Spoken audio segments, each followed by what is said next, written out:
Right now, as you watch this video, your brain is processing the equivalent of a 300-page book. Yesterday, you received more data than a medieval human processed in a lifetime. And tomorrow will be even worse. But here's what no one tells you.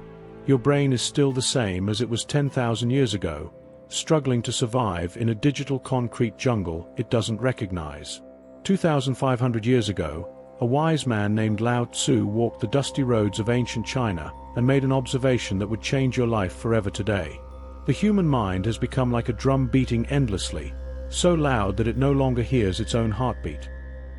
He didn't know about smartphones, social media, or push notifications, but he knew something you urgently need to know.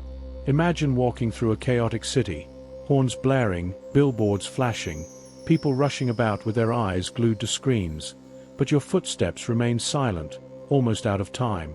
Not because you've escaped the world, but because you've discovered the secret only 1% of people know: how to find the still center in the midst of the storm. A place within yourself that modern chaos has never been able to touch. Over the next 30 minutes, I'm going to reveal a discovery that goes against everything you've ever learned about inner peace. It's not conventional meditation, it's not isolation from the world, it's not just another shallow breathing technique. It's wisdom so counterintuitive it seems impossible, yet so practical that you can apply it in 3 minutes and start feeling the results today. Welcome to Axiom Sage, where ancient wisdom meets modern science to transform minds and spirits.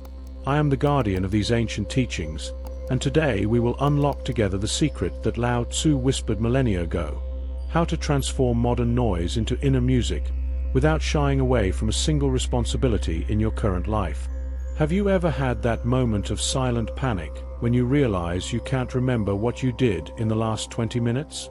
Were you driving on autopilot, or mindlessly scrolling through your phone feed, or in a meeting pretending to pay attention while your mind jumped between 15 different concerns?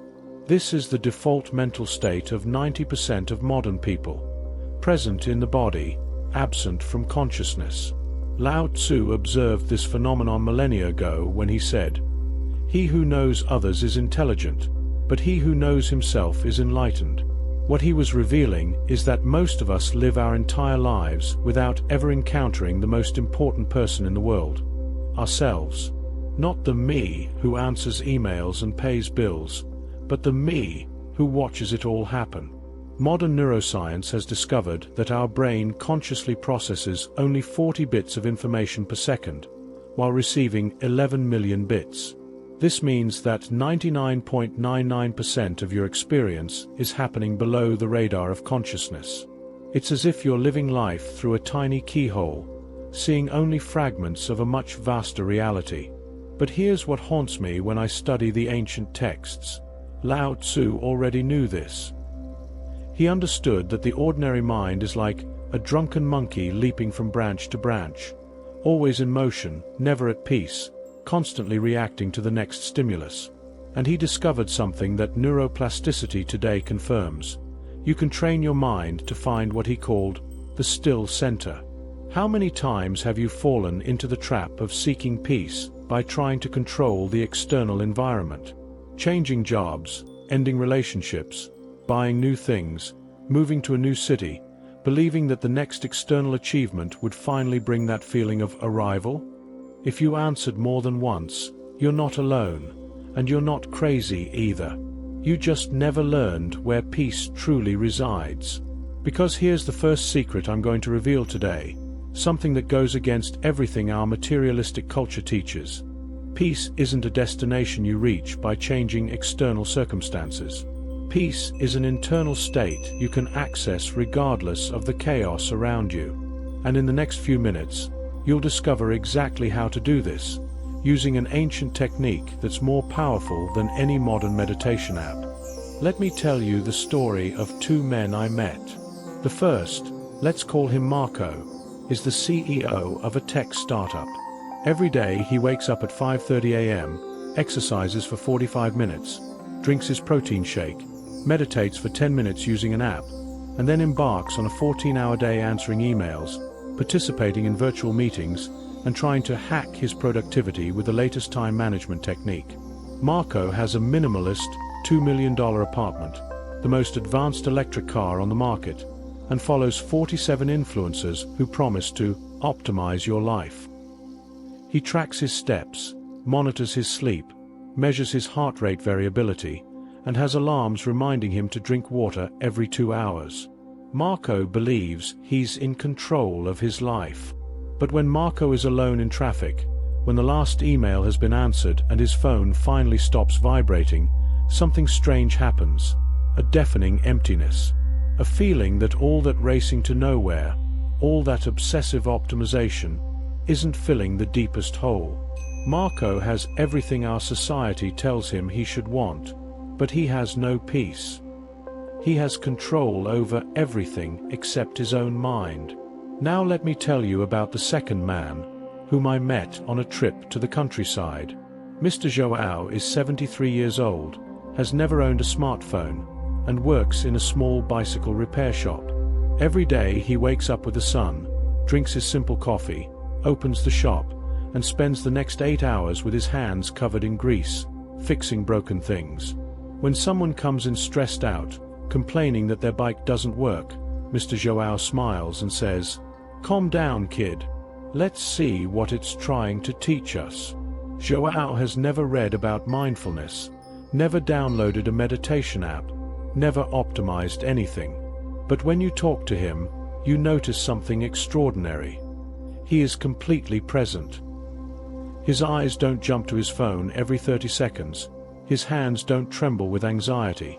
His mind isn't obsessively planning the next 5 moves. João has found something that Marco, with all his technology and techniques, is still searching for: the still center. This is the illusion of our time. We believe that inner peace is just another product we can buy, another skill we can optimize, another system we can hack. We spend fortunes on weekend spiritual retreats, subscribe to 12 meditation apps, buy crystals that promise to align our chakras, and become frustrated when our minds are still noisy on Monday morning. Lao Tzu knew something that our hyper-connected culture has completely forgotten. He who knows he has enough is rich. He who acts with strength has will. He who does not lose his center endures. The problem isn't that you need more techniques, more apps, more methods. The problem is that you're looking in the wrong place. The biggest lie our society sells is that you need to add something to your life to find peace. Buy this course. Download that app. Follow this morning routine. Practice that breathing technique. Lao Tzu taught the exact opposite. Peace isn't something you add, it's something you discover when you stop adding. Think about it. You were born with everything you need to find deep peace. Your heart beats without you needing to remind it. Your lungs breathe without you micromanaging each breath. Your body heals wounds without you optimizing the process. There is a silent intelligence operating within you right now that is infinitely wiser than any algorithm or mental technique. But our noisy culture has taught us to distrust this natural wisdom. It has taught us that if we're not producing, consuming, optimizing, or improving something, we're wasting time. It has taught us that silence is empty, and that emptiness is dangerous. So we fill every second with stimuli, information, distractions, anything that prevents us from finding what has always been there, waiting in silence. Try this micro-experiment with me now. Close your eyes for 30 seconds and try to count how many different sounds you can hear around you. Don't analyze the sounds, just count. 1, 2, 3. How many did you find? Most people are surprised to discover that there's a symphony constantly happening around us, but we're so absorbed in our thoughts that we never stop to listen. Now I'm going to reveal something that has changed my understanding of the human mind forever. Neuroscientists at Harvard University have discovered that our brains have 2 main neural networks: the executive attention network, which we use when we're focused on a specific task, and the default network, which is active when we're doing nothing. The problem is that this default network, which should be our resting state, has become an obsessive generator of worries, judgments, and internal dialogue. This is exactly what Lao Tzu described when he spoke of the monkey mind. He realized that, left to its own devices, the human mind becomes like a wild animal, jumping compulsively from thought to thought, from worry to worry, from past to future, never resting in the present. And herein lies the revolutionary insight. You don't need to silence this mind.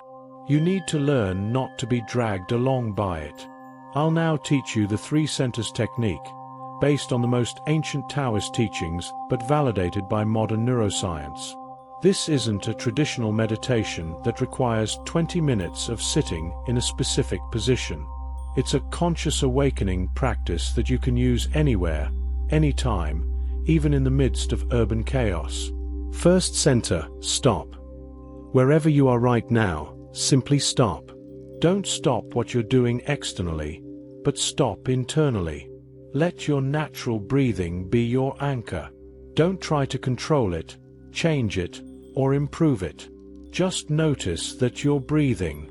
This simple act of noticing activates what neuroscientists call the conscious attention network, taking you out of mental autopilot.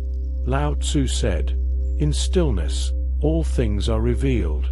But stillness doesn't mean the absence of sound or movement. Stillness means finding the silent observer within you, the one who is always present, always calm, always centered, regardless of the mental chaos around you. Second center, release. Now, consciously relax the muscles you didn't even realize were tense. Release your shoulders. Relax your jaw. Allow your face to melt slightly. What you're doing is sending a chemical signal to your nervous system that you're safe. When the body relaxes, the mind automatically follows. This isn't philosophy. It's pure physiology. Chronic muscle tension is how we carry anxiety in our bodies. Lao Tzu observed this when he said, "Man is born soft and flexible. When he dies, stiff and hard." He was talking about both physical and mental flexibility. When you consciously release physical tension, you are literally undoing years of anxious conditioning stored in your muscles. Third center, listening. This is the most counterintuitive part. Instead of trying to empty your mind or force silence, choose a sound in your environment. It could be the air conditioning, passing cars, birds, distant voices, and focus your full attention on that specific sound. Don't analyze the sound, don't judge whether it's good or bad. Just listen as if your life depended on it. What happens is neurological and almost magical. When you focus intensely on a single sensory stimulus, other stimuli naturally begin to fade from your field of consciousness. Not because you're actively blocking them out, but because the mind naturally unifies when it has a clear point of focus.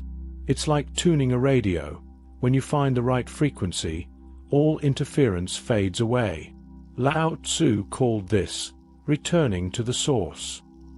He realized that when we stop fighting the world and begin to flow with it, we find a peace that is independent of external circumstances.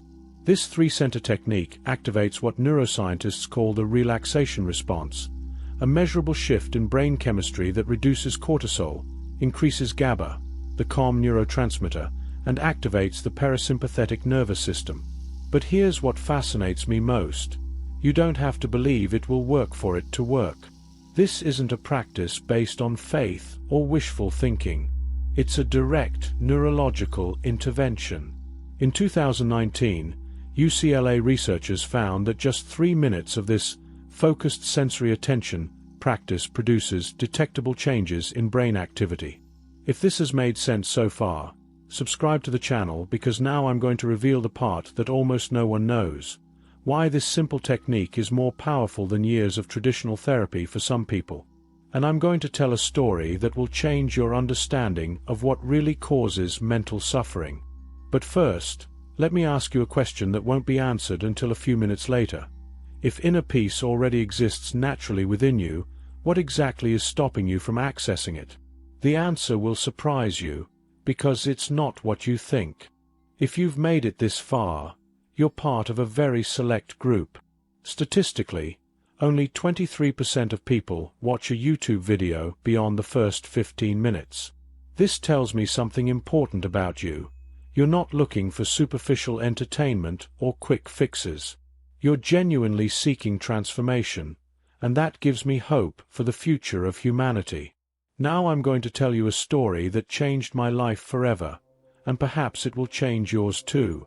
It's the parable that Zhuangzi, a disciple of Lao Tzu, told about the man who asked the gods for silence. This man was exhausted by the constant noise, the noise of cities, of people, of his own thoughts. Every night he prayed, "Please grant me absolute silence, just for one day." The gods, curious about this unusual request, decided to grant it. The next morning, when the man woke, all sound had disappeared. There was no wind, no birds, no voices, no music. For the first time in his life, he experienced complete silence. And do you know what happened? He went mad. Because in the absolute silence, he discovered something terrifying. The real noise wasn't outside of him. The deafening noise, that critical inner voice, that obsessive dialogue, that constant stream of judgments, fears and worries, all of it was coming from within. The external sounds were, in fact, masking the chaos within.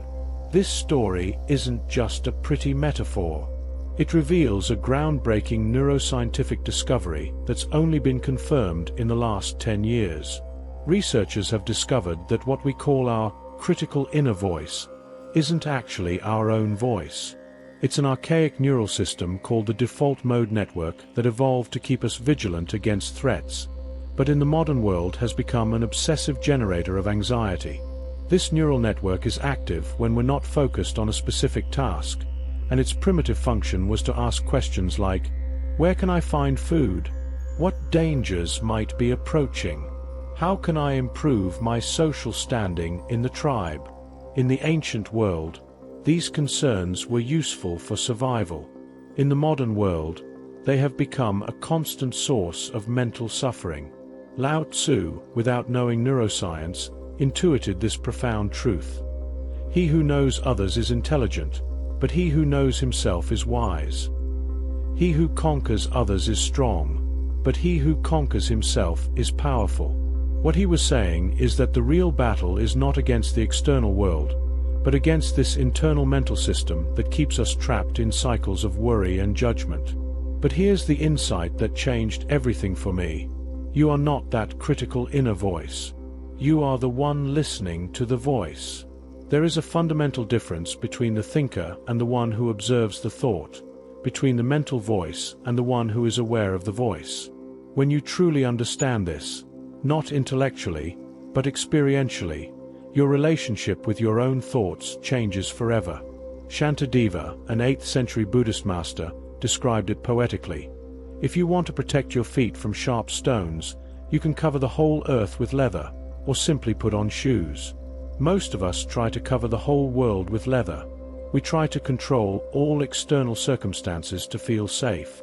Ancient wisdom teaches us to put on shoes, to develop an inner protection that allows us to walk on any terrain. This inner protection isn't insensitivity or emotional disconnection. It's what Lao Tzu called self-compassion. When you recognize that your critical mind is just an ancient system trying to protect you inappropriately, you can begin to treat it as you would a frightened child, with kindness, but without letting it dictate your life. Modern neuroscience calls this metacognition, the ability to observe one's own mental processes without completely identifying with them.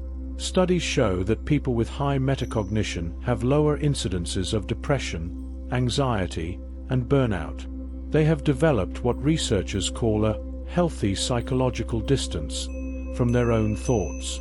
But how do you develop this psychological distance? How do you disidentify from mental patterns that have been reinforced for decades? The answer lies in an ancient practice that Lao Tzu called Wu Wei, effortless action, or more precisely, intelligent non-resistance. Instead of fighting your anxious thoughts, you observe them with scientific curiosity. Instead of judging your critical mind as bad or wrong, you recognize it as a poorly calibrated protective system.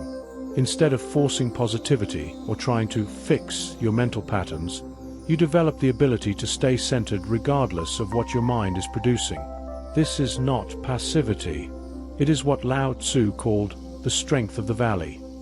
A strength that comes from receptivity, from non-resistance, from the ability to remain stable while everything around you transforms. Like a valley that remains still while turbulent rivers flow through it, you learn to remain centered while turbulent emotions and thoughts pass through your consciousness. And here's something that will change your life. When you stop resisting your mental patterns, they naturally lose strength. Resistance is what fuels the persistence of obsessive thoughts. When you develop the ability to observe without reacting, to be present without trying to change anything, you discover that beneath all that mental noise, there has always been a natural silence. This silence is not empty. It is full of potential, of peace, of an intelligence that doesn't need compulsive thinking to know what to do. It is what Lao Tzu called returning to the Tao, reconnecting with the silent source from which all thoughts, emotions, and experiences naturally emerge. Now I'm going to teach what I call the ritual of digital detachment, a practice that combines Taoist wisdom with recent discoveries about how technology is literally rewiring our brains. This isn't just a temporary digital detox you give up after a week. It's a completely new way of relating to technology that can permanently transform your quality of life. First, you need to understand what's actually happening neurologically when you pick up your phone.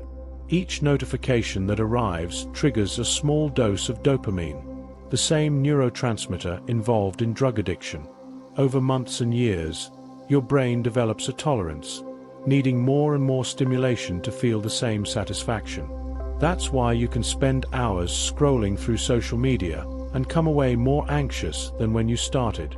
Lao Tzu didn't know about smartphones, but he was deeply familiar with the workings of the addicted mind. He said, "There is no greater crime than to have excessive desires. There is no greater misfortune than to be discontented. There is no greater calamity than to be greedy." He was describing exactly what happens when our minds become slaves to constant external stimuli. The digital detachment ritual works in 3 progressive phases. First phase, the sacred hour. Every day, choose a specific time to be completely disconnected. Don't put your phone on silent mode. This still maintains the mental connection. Turn it off completely and physically move it to another room. During this hour, you won't attempt to meditate or do anything productive. You'll simply be present with whatever is happening. Initially, you'll feel an almost physical anxiety. This is digital withdrawal syndrome. Your mind will invent 1,000 urgent reasons why you need to check your phone. What if someone needs me? What if there's an emergency? What if I lose something important? This is exactly the addicted mind speaking, and Lao Tzu had an answer for it. He who knows he has enough is rich. The second phase, conscious observation. When you feel the urge to pick up your phone, pause for 5 seconds before doing so. Don't resist the urge, just observe. Feel the physical sensation in your body. Where exactly do you feel this need to check? Is it a tension in your chest? A restlessness in your hands? A mental pressure? This conscious observation is what neuroscientists call labeling. When you name an experience, you activate the prefrontal cortex, which naturally reduces the intensity of the compulsion. Lao Tzu called this knowing thyself. He realized that most human impulses are unconscious. We act without realizing why we're doing so. When you bring awareness to your digital habits, you regain the power of choice. You may still decide to pick up your phone, but now it's a conscious decision, not an automatic reflex. The third phase, stimulus transformation. This is the most powerful. Instead of using your phone as an escape from presence, which is how 99% of people use it, start using it as a reminder to return to presence. Every time a notification arrives, before opening the app, take a conscious breath and ask yourself, what am I feeling right now? What do I need in this moment? Often, you'll discover that you don't need the information on your phone. You need connection, peace, meaning, purpose, things no app can provide. When you consciously acknowledge this, something magical happens. The compulsive urge to check naturally diminishes, not because you're forcing yourself to resist, but because you're addressing the real need behind the behavior.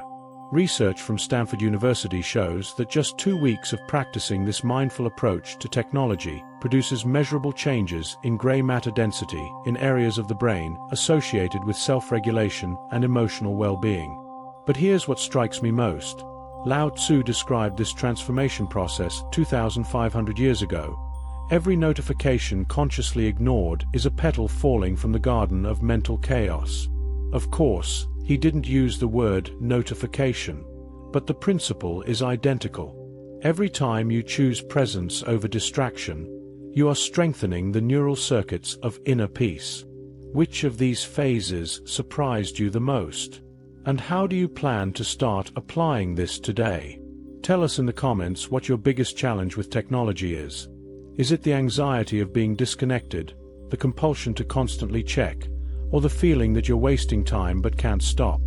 Your answer could help thousands of others going through the same struggle. And if you find real value in this content, subscribe to the channel and turn on notifications, but only after applying at least one of the techniques I've already taught. Because knowledge without application is just intellectual entertainment, and you deserve real transformation, not just interesting information. Now we come to the moment I promised at the beginning. I'll answer the question I left open. If inner peace already exists naturally within you, what exactly is preventing you from accessing it? The answer goes against everything our culture has taught us about personal growth and transformation. The obstacle isn't your negative thoughts. It's not your anxiety, it's not your worries, it's not your traumatic past, it's not your difficult circumstances. The only real obstacle is your belief that these obstacles are real. Let me explain this in a way that will change your life forever. Lao Tzu made a revolutionary observation. The wise man does not become ill because he does not resist illness. Not because he does not feel pain, but because he does not fight against it. What he was revealing is that human suffering has 2 layers: the inevitable pain of life, which we all experience, and the optional suffering we create by resisting pain.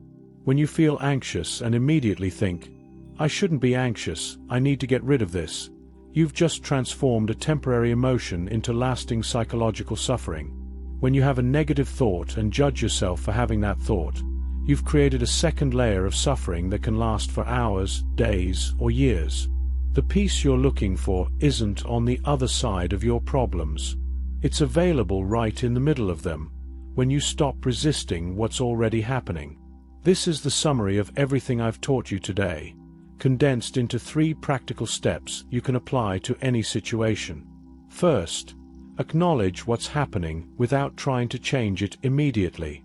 If you're anxious, say to yourself, anxiety is here. If you're sad, sadness is present. If you're angry, anger is arising.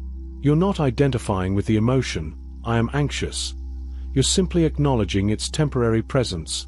Anxiety is here now. Second, breathe consciously into the center of the experience. Instead of trying to breathe away the difficult emotion, breathe to create space around it. Imagine you're creating a larger room around a piece of furniture. The furniture is still there, but now there's room for you to move freely. Third, ask yourself, what is this experience trying to teach me? Not intellectually, but with genuine curiosity. Difficult emotions often carry important information about our values, boundaries, or unmet needs. When you welcome them as messengers rather than enemies, they fulfill their function and transform naturally. These 3 steps activate what I call emotional alchemy, the ability to turn lead into gold, metaphorically speaking. You're not denying or suppressing difficult experiences. You're developing the mastery of remaining centered within them. This is the truth that few have the courage to accept. You are already complete. You already have everything you need to live in profound peace. The problem was never that you needed to add anything to your life. The problem is that you believed you needed to shed parts of yourself to be worthy of peace. The true spiritual journey isn't about becoming a different person. It's about recognizing the whole person you've always been, beneath all the layers of conditioning, fear, and resistance. It's about returning home, not to a physical place, but to a state of being that never truly left you. I want to end by returning to the image we began with, the wise man walking through the chaotic city. But now you understand that he didn't develop supernatural powers or achieve some unattainable mystical state. He simply stopped fighting life and began dancing with it. The world around you will not grow quieter. The demands of modern life will not diminish. Your brain will not stop producing thoughts. But you, the conscious observer, the still center, the pure awareness that perceives it all, can learn to remain peaceful in the midst of any storm. Lao Tzu left humanity one of the most powerful quotes ever written. When the heart finds silence, even thunder sounds like music. He wasn't talking about acoustic silence. He was talking about the inner silence that allows you to hear the symphony of life, including its most challenging parts, as expressions of a greater intelligence. Most people will never apply what they learned today. They'll watch, feel momentary inspiration, and then return to old patterns of resistance and struggle. But you can be different. You can be part of the courageous minority who chooses real transformation over spiritual entertainment. Your first step is simple.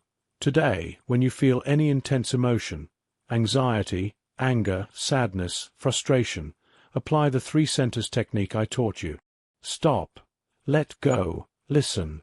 Not to get rid of the emotion, but to find the still center within it. Do this once, consciously, and you will begin to remember who you truly are. If this video touched you deeply, if you resonated with this ancient wisdom applied to modern life, leave a comment sharing your biggest discovery today. Your vulnerability and honesty can inspire thousands of others on the same path of awakening. Subscribe to the channel and turn on notifications. But remember, knowledge without application is just entertainment. You don't need more information about inner peace. You need to practice directly accessing the peace that already exists within you.